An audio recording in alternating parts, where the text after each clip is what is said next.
अयोध्या नगरी में मैं इस समय हूं, जहां का वैभव अब देखते ही बन रहा है और यहीं पर अमृत महोत्सव राम भद्राचार्य जी का चल रहा है। सबसे पहले तो बहुत शुभकामनाएं आपको। यहाँ पर हम जहां पर बैठे हैं, यहाँ से हम यज्ञ वेदी की सारी वो मंत्रोच्चार भी सुन सकते हैं और अद्भुत वातावरण है यहाँ पर।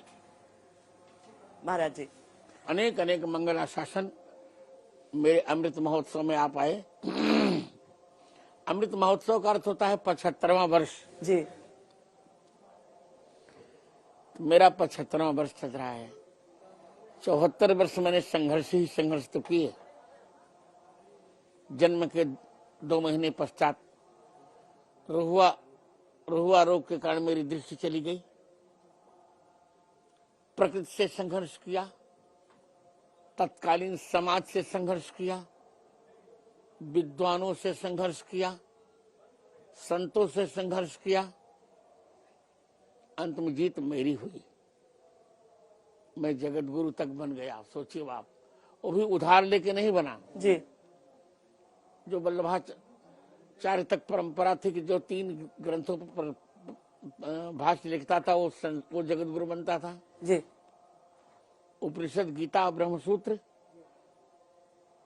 600 वर्ष से परंपरा लुप्त हो गई थी। मैंने ये परंपरा चलाई और 1998 में 3 ग्रंथों पर मैंने भाष्य लिखा। उसका लोकार्पण तत्कालीन प्रधानमंत्री स्वर्गीय अटल बिहारी जी ने किया था जी। और राम जन्मभूमि के संघर्ष में 1984 से मैं जुड़ा। गांव-गांव ईंटों की पूजा करवाई, जेल गए, 8 दिन सतना जेल में रहे, पुलिस के डंडे खाए और डंडे खाने पर ये मेरी कलाई टेढ़ी हो गई है। माने मेरी शारीरिक क्षमता को भी पुलिस ने नहीं बख्शा, पर मैंने प्रसाद मान लिया। ये देख रही हो, यहाँ टेढ़ा हो गया और नजरबंद रहे और मेरे मारने का भी प्रयास किया गया कांग्रेस शासन में। जब नरसिम्हा राव प्रधानमंत्री थे, दिल्ली में मेरा पंडाल जला दिया गया रात में। तो सिंहासन, अच्छा उनको ये पता था कदाचित कि जगत गुरु वहीं से यहीं शयन करते होंगे, जबकि ऐसा नहीं था। मैं तो एक अपने सेवक के भवन में विश्राम कर रहा था। मेरा चांदी का सिंहासन तक जल गया और कोर्ट में गवाही देनी पड़ी और मेरी गवाही ने रंग ला दिया। राम जन्मभूमि बन रही है। अब सब लोग ट्रस्टी हैं, अपने अपनी राग अलाप रहे हैं, अलापने दीजिए, पर राम जन्मभूमि का निर्णय किसकी गवाही से आया तो इतिहास जानता है। एक बात कही जा रही है राजनीतिक तौर पर कि जब तक शिखर का निर्माण नहीं होता है, प्राण प्रतिष्ठा, उनको शस्त्रों का ज्ञान नहीं है। गर्भगृह का निर्माण हो चुका है। गर्भगृह में रामलला मूल प्रतिष्ठापित होने थे तो गर्भगृह बन गया। अब तो दूसरे तल्ले पर सीताराम जी जब राजकीय वेश में विराजेंगे तो उनका शिखर बनेगा। शिखर कोई प्रतिबंध नहीं है। तो शिखर निर्माण से नहीं जुड़ता है प्राण प्रतिष्ठा? नहीं, प्राण प्रतिष्ठा का प्रकरण शिखर निर्माण से नहीं जुड़ता। वे राजनीतिक लोग हैं, धर्मशास्त्र जानते नहीं, अपलाप कर रहे हैं। Let them work. दूसरा गुरुजी, ये कि प्राण प्रतिष्ठा कौन कर सकता है, कौन यजमान हो सकता है? जो सात्विक हो जी, जिसका आहार विहार व्यवहार आचार में संयम हो। इसीलिए हम लोगों ने मोदी जी को चुना। अब मोदी जी की 11 दिन उसको दूध ले रहे हैं। संयम, वो संयमित व्यक्ति हैं। प्रधानमंत्री होकर भी नॉनवेज नहीं लेते, तो उनको अधिकृत करने में कोई पाप नहीं। और निमंत्रण को लेकर जो पूरी चर्चा चली कि शंकराचार्य जी लोग नहीं आएंगे, तो उससे तो उनका अपना व्यक्तिगत विषय है, नहीं आए मत आए, उससे कोई हानि नहीं। कोई हानि नहीं। मैं रामानंदाचार्य हूं, मैं तो आ रहा हूँ जी। और शंकराचार्य के बराबर ही रामानंदाचार्य का पद होता है। हमने जितने संघर्ष किए, कोई शंकराचार्य राम मंदिर में संघर्ष करने आया था क्या? जिस प्रकार से मंदिर का निर्माण है अभी, आप अयोध्या नगरी के वैभव को इस समय देख पा रहे हैं? कुछ सड़कें चौड़ी हो गई हैं, बहुत अच्छा घाट देख पे पा रहे घाट निर्माण हुआ। मैं बार बार कर रहा हूँ, त्रेता की छाया आ रही है, राम राज्य की छाया आ रही है। हाँ।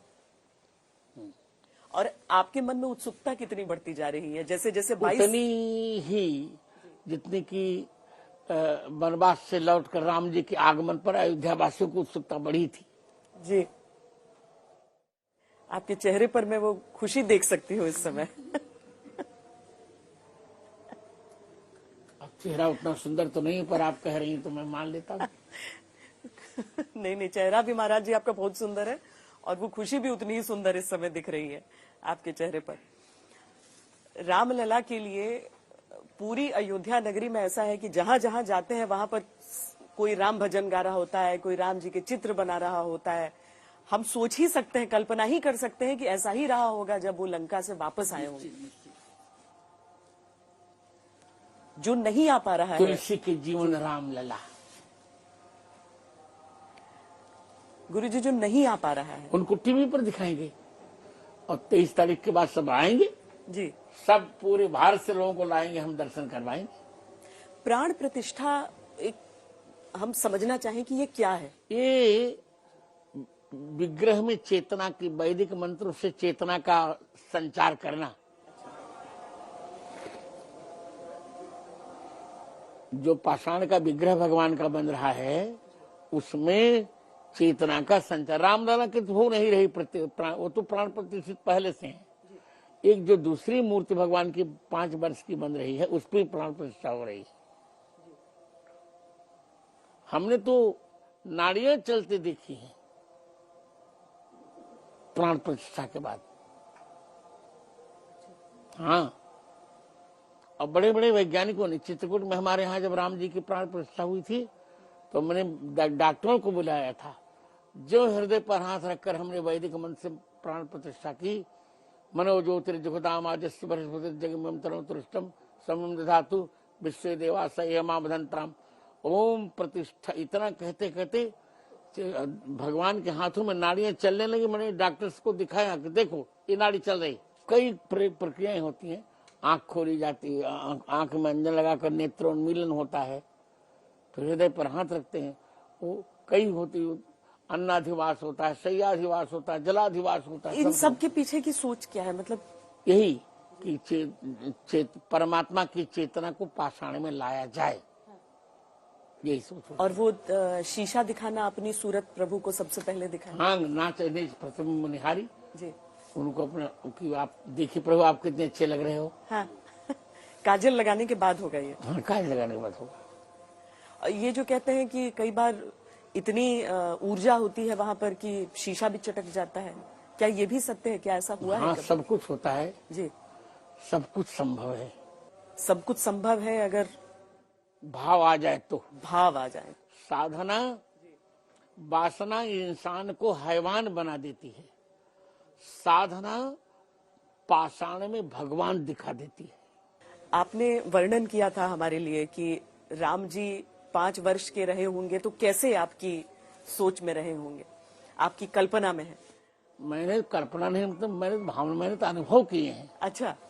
आई हैव रियलाइज्ड 5 वर्ष के भगवान धनुष बांध लिए हुए, प्यारे प्यारे मुस्कुराते हुए, उगड़ा हुआ कपोल, मेरे जैसा मंद मंद मुस्कान, छोटी छोटी दतलियां, भोली भाली चितवन, हाथ में धनुष बाण, लगभग 2 से 2.5 फीट की लंबान, नील मेघवर्णी शरीर, पीला पीतांबर, क्या प्यारा, जैसे तीसी के फूल पर कोई सरसों का पराग लेप दे।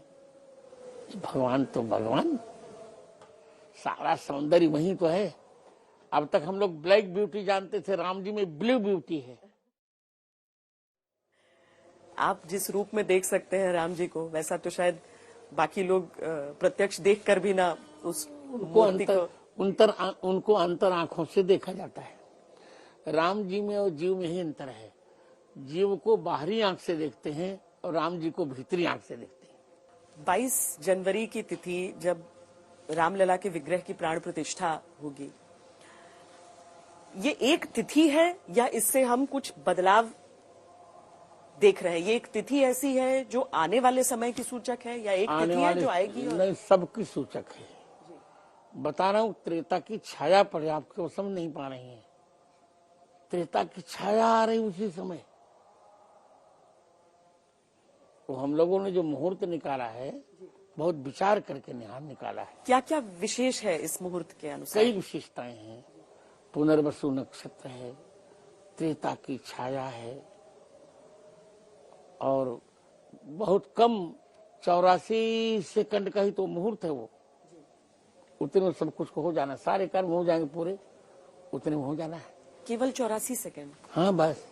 बहुत सारे योग मिल रहे हैं उस समय। बहुत सुंदर योग मिल रहे हैं। योग लगन ग्रह बार तिथि सकल भय अनुकूल। योग भी अनुकूल है, लग्न भी अनुकूल है, नक्षत्र भी अनुकूल है, ग्रह भी अनुकूल है, वार भी अनुकूल है, तिथि भी अनुकूल है, सब अनुकूल है। तो क्या सही में जो कहते हैं कि राम जी का जब जन्म हुआ था तब जैसी ग्रहों की स्थिति थी वैसी ही बन रही है? हाँ, कुछ महीने में अंतर आ रहा है बस, बाकी सब स्थिति वैसी हाँ बन रही है। और एक और बात कहते हैं कि जब विष्णु जी ने कछुए का अवतार लिया था, रूप लिया था, उस समय जैसी स्थितियां थी, ये भी बातें कही जा रही हैं। हाँ ठीक है, ये भी सही है? वो कहने दीजिए लोगों को, हम तो भी राम जी की चर्चा कर रहे हैं। लेट देम से। आपने क्या विशेष सोचा है 22 तारीख के लिए? मैंने यही सोचा है कि त्रेता की छाया आ रही है जी। पुनर्वसु नक्षत्र भी है, पूरे सब कुछ ठीक है।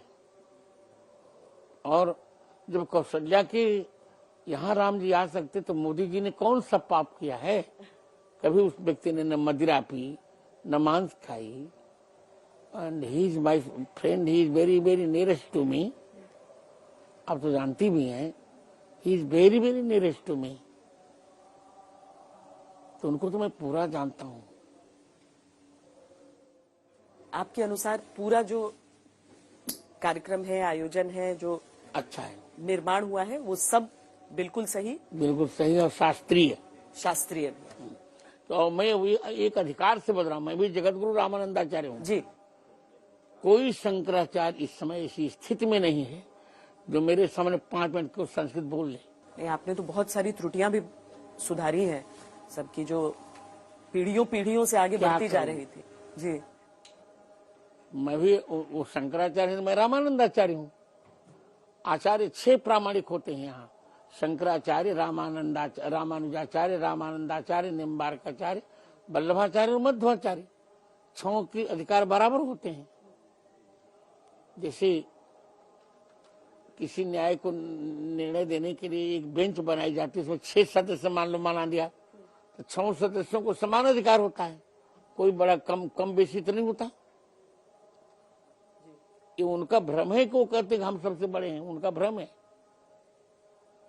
जैसे हम रामानंदाचार्य थे, हम 70 लाख साधुओं का नेतृत्व मैं अकेले करता हूं,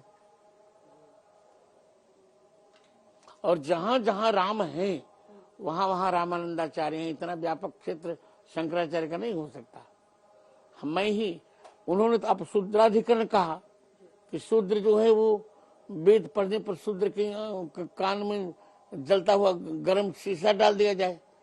और हम रामानंदाचार्य ही कैसे थे जिन्होंने शूद्रों को भी गले से लगाया,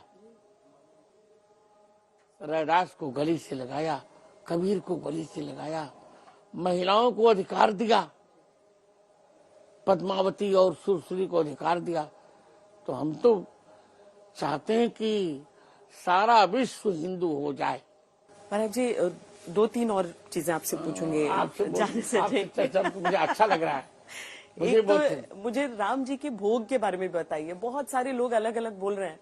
अब 5 वर्ष के रामलला, उनको कैसा भोग लगे? दही भात का भोग लगेगा। हाँ, मीठा।